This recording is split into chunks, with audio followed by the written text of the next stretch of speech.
to part 5. We think it's part 5. Thank you, Miles. We've got Alex here, and Alex is giving us some memories of things which have happened, and he wants to tell us all about that. And so we're going to ask him about that. We're going to continue doing this over the next whatever it takes here, and we've already had a conversation with an individual with regard to James Casbolt. Do you want to talk about that? I mentioned it at all? Mm, Well, we're getting interference here. We're getting things floating about here. Okay. Okay. What's happened? I'll mention this. Oh God. What's happened is there's an individuals who have know James Casbolt went on mission with them, and there's certain things which are being said about that, which only people in the background know. And we've had a discussion on the phone with Alex about that, and we'll just leave it at that. Right, let's get back on board with basis 62,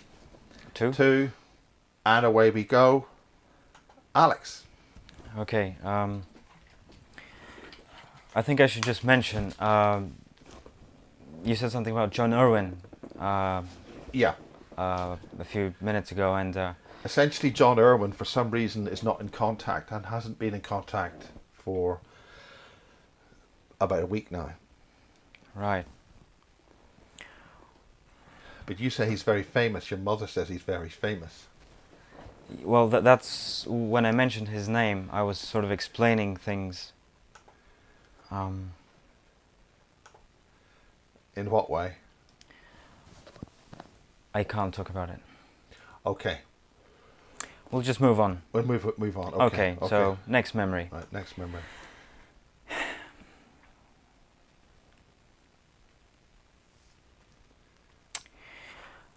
The memory goes like this. I feel like I'm not in the altar. I'm me, but just a normal, like I'm now. I'm not in other modes of consciousness or whatever. I don't have any vision, special vision or anything like that. I'm in a submarine, and it's dark, and on the sides of it there are like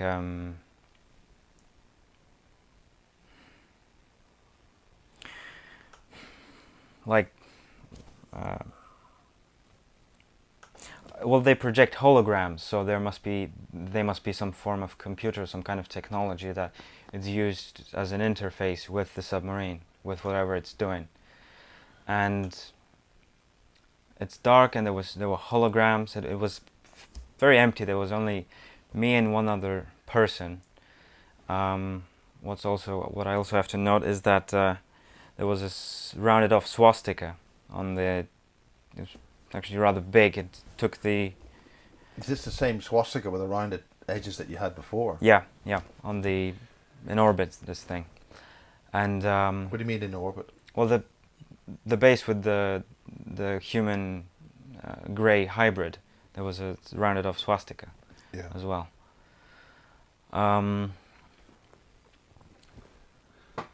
This person comes to me and he says we're in the Arctic. This is a base, and You're talking Arctic, not Antarctic, because North. Okay, this is because a lot of people Yeah. think that the Nazis went to the Antarctic. Yeah, well, there's a massive base there, and there's also in the South Pole as well. Yeah. Now the Arctic itself is obviously ice and sea, so it must be associated with one of the Nordic countries. Are you talking Russia? No, this is Canada? the North Pole. Right. Not these countries. It's on the North Pole. Like on the ice.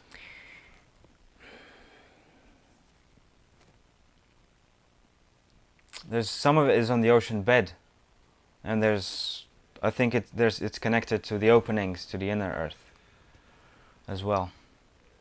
Now inner Earth. Wow, that's another big thing. A lot of people think that's a load of baloney. Tell us more. Well, this goes to a. We'll talk about that. It's referred to in a different memory with the mantids. and some artifacts. But we'll get to that. There's a.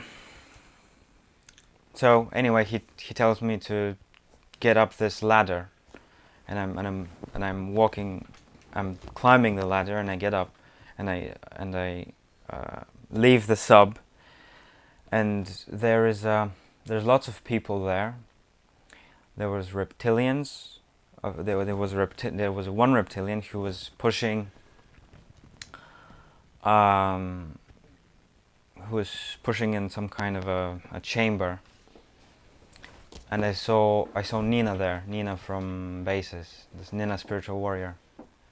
What has happened was that someone had turned her cybernetics against her. She has implants.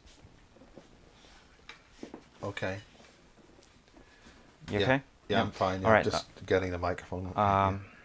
Now, what sort of spirit? I mean, she's had a lot of hard times herself. Yep. Nina. She was asleep. She was in in a sort of a hibernation chamber, I suppose. I don't know. And someone had turned her cybernetics against her. And because I was in a. There's a part of the base. There's a wing of the base that's dedicated to cybernetics. The cybernetics wing. Yeah. Of this base. And she was carried off somewhere to be fixed up, to be patched up. This reptilian was pushing her or something. He was watching over her. Lots of people moving around, lots of stuff. Any other busy. non-humans?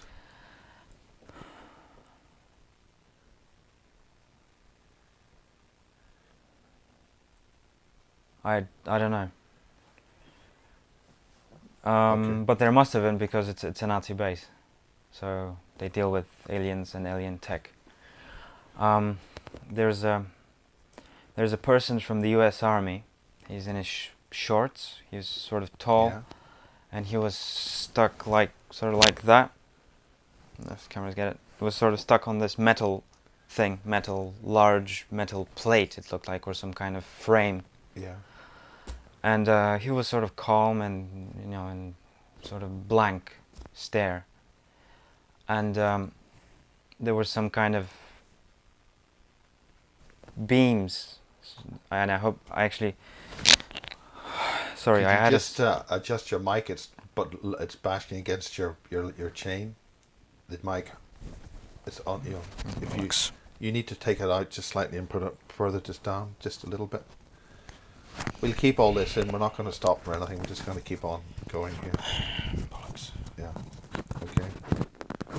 Yeah. If you just put it on the side of your shirt. Right here? Yeah, just here. That's fine. All right. Sorry about that. Yeah, that's fine. Can't get this. Okay. And I hope, because when I recall this memory, I had a seizure. So I don't want to seizure out right now. But what happened was, this soldier, he had he had cybernetics inside of him. He had some kind of technology, and there was some kind of rays that went into his arms and his legs. Yeah. There was some kind of weapon that they were charging him. It was charging this weapon that was inside him, some kind of tech.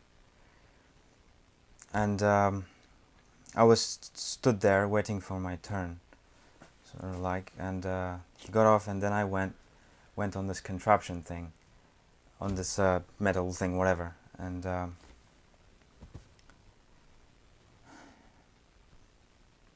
some kind of vibrations, like waves, started coming in. Yeah. And they were sort of dealing with cybernetics.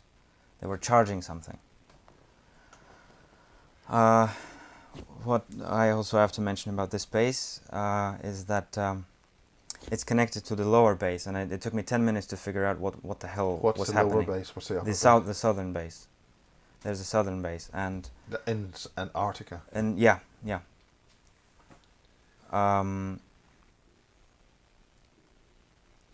There's a line, sort of a yellow line or orange line or stripes or whatever along the floor, and there's a siren of some kind. There's a signal, and everyone on everyone on the base has to stay behind this line. It was Yeah. actually I was actually called, come here, come behind the line, because Yeah. I don't know. Like I said, I'm not very competent in in They life in stand behind the general. line. They do it at tube stations. Yeah. Yeah. And what happened was the southern base started. The southern base started appearing on the side where everyone, on the other side of where everyone was standing. So these two bases are actually built in a way that they would match. So the rooms and everything, the architecture, it's made to be like Like left hand and right hand joined together. yeah, the architecture it matched. It's, yeah. Yeah, and there was some, I don't know what kind of, they synced their locate. It's very hard to explain. Yeah. Okay.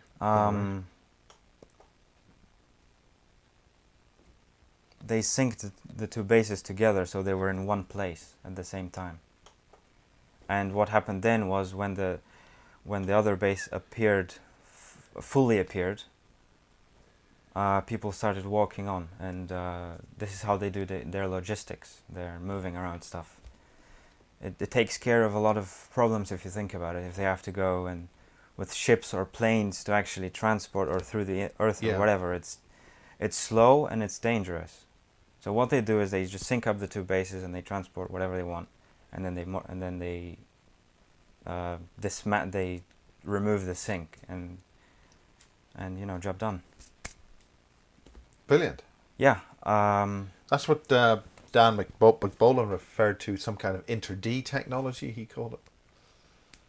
Interdimensional technology, where your alignment of the molecules, you can just send things. Yeah, but the thing is that it's not like a teleportation, because the base is still there. Yeah. But there's some kind of syncing, doing a wormhole or whatever. I don't know how it works. It's just that they're built as It's one just structure. The entire base syncs with the other. Right. And everyone, when it syncs, they start moving things about. They start walking across the other base. Now, are there any markings on the base which would indicate there are more than one bases that they could sync, for instance, on Mars or something like that? Is there anything, other worlds? Where they're related to the inner Earth. So that's another world. I don't know about Mars. But this is within this planetary biosystem. Yeah. Well, they have alien technology, so they must have contact with other worlds. Yeah, it's but not a problem for them to go in space. Right. We're Or do they dealing go with- in space? Do they use this transfer technology to go to different worlds that way? I don't know, Miles. I haven't recovered any more Yeah. than that. Well, I have, but it's not related to. Yeah. to this Okay. Continue. device. Okay, Yeah. so what happened later was that the person who is my superior, he called me, and I was there and there's this red-haired woman that keeps reoccurring.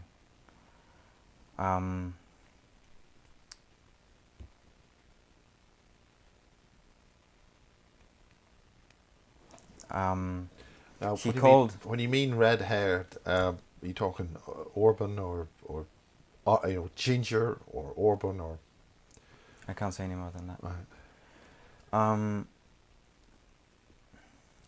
This person called us and some other people from this base, my superior. He called us, and we were in this room, again dark, and he was handing out sheets of paper, I think. Yeah. And he said, we have to do more assassinations in Europe. And I remember looking at a file. Of course I don't have it with me, but I remember looking at a file of some person who was related.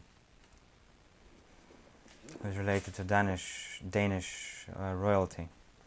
His a lot of these people have the name some kind of variation of France or Francis, Right. Frank, Yeah. things like that. The first name was some variation of Francois or whatever, Yeah. and the other name started with a T. So he was not actually a prince or royal, like living in a castle royal, Yeah. but he was related to them. And this is where it jumps. There's some time. The memory cuts off at this point, and it starts off again at. Sorry. Oh, that's okay. Sorry about that. No, it wasn't. It wasn't rubbing against the actual mic. Okay. And it jumps to me being propelled from some kind of craft. I think it was a triangular looking craft. It was cloaked, and I was sort of propelled at a certain house in the country. I would assume this is in Denmark, or I mean, we talking about the TR3B alpha stuff, gamma. it looked like a triangle, and it Yeah. was cloaked. That's all I recall. Now, what do you mean by cloaked? If you could look at it. You wouldn't see it. It was transparent. It's bending the light or whatever. I'm propelled like shot out of a cannon in effect. At this. It was over the craft was over a field. It was situated in the country, and there was a house at the end of some town. And there was a reptilian there in this house, one reptilian alone. And my hand was almost programmed or magnetically attracted to his throat in a way. So my hand was sort of flying in, pointed in his direction of this reptilian bloke. I went through the wall. I moved through the wall. I didn't crash it. I didn't crash in the wall, and he was in the bathroom or something. And this happened at incredible high speed. So he had a chance to react. He sensed that I was coming, but I grabbed him by his throat and crushed it, and he died. And the bathroom was a bit messed up, I think, and there was a van outside the house who was waiting to come in and clean up the mess. A black van, minivan or whatever. Now, this seems to be another instance where we have another instance of where you or somebody else is needed to do an assassination. Why can't you just send the cleanup team in and go bum and take him out that way? Why? Because he's a reptilian. They were just ordinary cleanup crew. Sorry? They were just ordinary cleanup guys. Oh, right. So, I was being thrown out of a cannon in effect, and this is all happening at an incredible high speed. And still, he managed to turn around, and he was sort of showing his monster face at me. So he knew that, he sensed that I was coming, but he wasn't fast enough to react. Right. Now, were you doing this, or are you being given the memories of somebody who did this? Well, this is me. These memories are personal. Okay. So you're in the etheric doing this, or the astral. No, well, my body was with me. I mean, my body's not elsewhere. So how were you physically going through that? Through the house. How are you physically going through the house at this great speed? I mean, how does that work? I don't know how it works, but I didn't crash the walls. I went through them like a ghost, but still managed to. Well, that's what I mean by the astral. Some kind of astral thing, or. Well, I think maybe it's the matter was manipulated in some way, or my state of body must have shifted in some way. I mean, we've mentioned Matt Todd before we started to record. Yeah. Um, what I'm looking for here is Yeah, I know Matt what you Todd mean. explained that when you're out of body, You have you a can have physical a presence. physical effect and smash things. And he recounted how he smashed into a cabinet and a skull that these particular individuals having a ceremony around. Is it something a little bit like that? Well, he's talking about out-of-body experiences, though. Is that... He's talking about out-of-body. Yeah, but you were physical then? Yeah, my body wasn't elsewhere. I had, there was cybernetics involved in it. Like the last time when you had your, you were you were at that base or that in that craft, and your arms became. Yeah, well, it's... Yeah, I mean, what do you remember about this? This your memories. How did you it, physically crush or get it? And just physically. yeah. It's physically, and there's the cybernetics, this machinery works inside. I don't know how, but it was sort of like magnetically attracted. It was in a way programmed.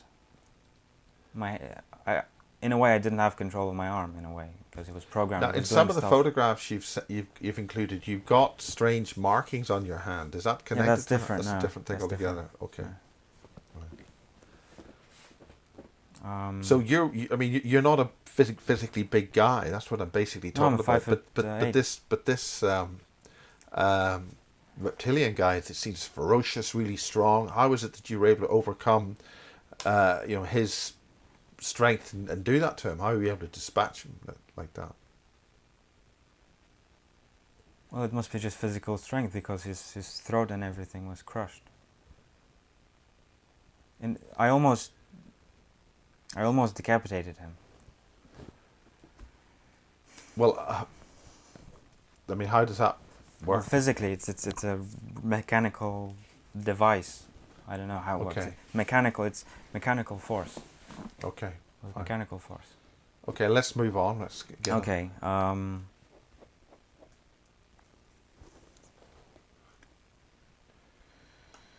Okay.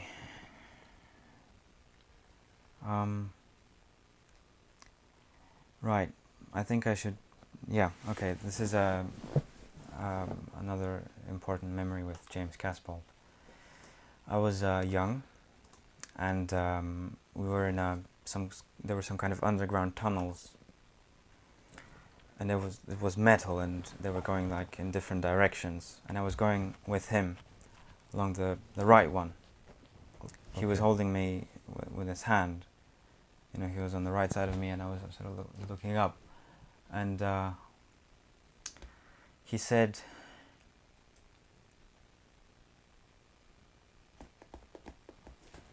something in the effect of, we have to go to a history lesson, and you have to talk to this whale. Sort of we go in this room. There's a massive, like a dome.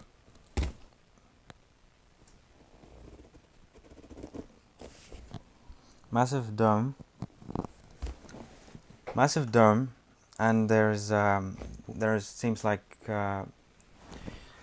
cubes of water that are standing by themselves in the air with no glass or anything like that. And in each water cube, there are different creatures, and in one of these there was a killer whale. That's We walk big up to tube. this. Sorry? That's a big tube. No, well, this is no. The tunnel leads to a dome, massive dome. Must have been like a mile high. Right. This must have been underground. Okay. And another sort of woman, a woman comes, and she's holding this like documents or clipboards or something, and she gives me this artifact. It was black with golden hieroglyphs.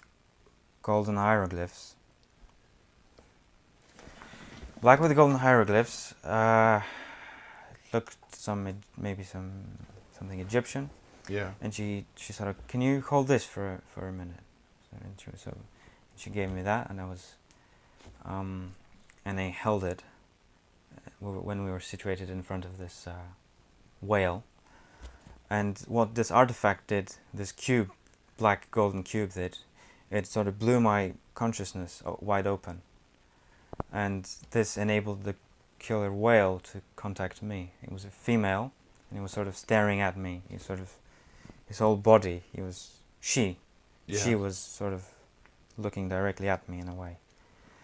She started explaining me things about Atlantis. A story of Atlantis. And what were those stories? What tell us all about it? It didn't get to that. Just to mention, Alex Collier's material. He mentions that whales sort of carry a history. Yeah. So I think I should mention that. Before this whale started communicating the stories, what looked like the Egyptian god Seth sort of appeared, like his face with the eyes, and it was black, and he started talking to me in this low, sort of very low tone, and he was talking in, I guess it has to have been Egyptian, because I actually couldn't comprehend what he was saying. Yeah. And when I recovered this memory, I could hear his voice for 3 hours. This sort of low, grumbly language. I could see his face. And what he said to me was, "Do you remember what happened to Atlantis? You were there." And he gave me this memory of, I'm in some sort of room, a tall room. There was dust. The ceiling was there was a hole in the ceiling. Yeah. I had friends who were being crushed, who are actually dead, friends and relatives there. Yeah. And there were sort of reptilian crafts flying over. Now, are these dead relatives? Is this dead in the memory or dead in in the memory? Yeah, they're not actually. No, this is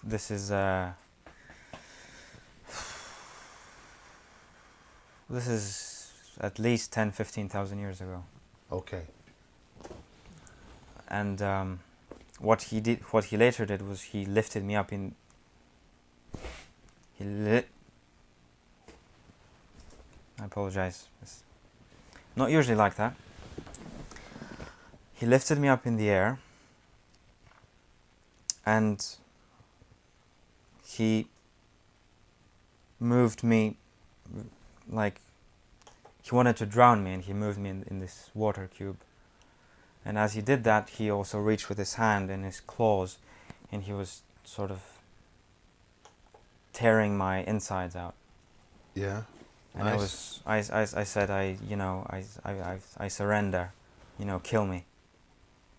I said, because he had complete control, I couldn't do anything. I said, kill me.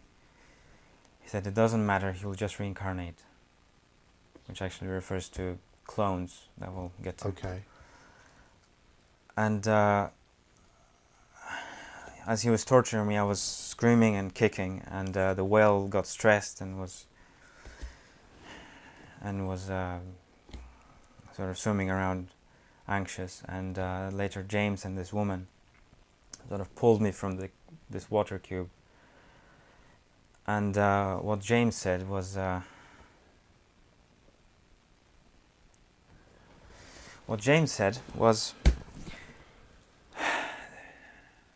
"We're gonna get him, buddy."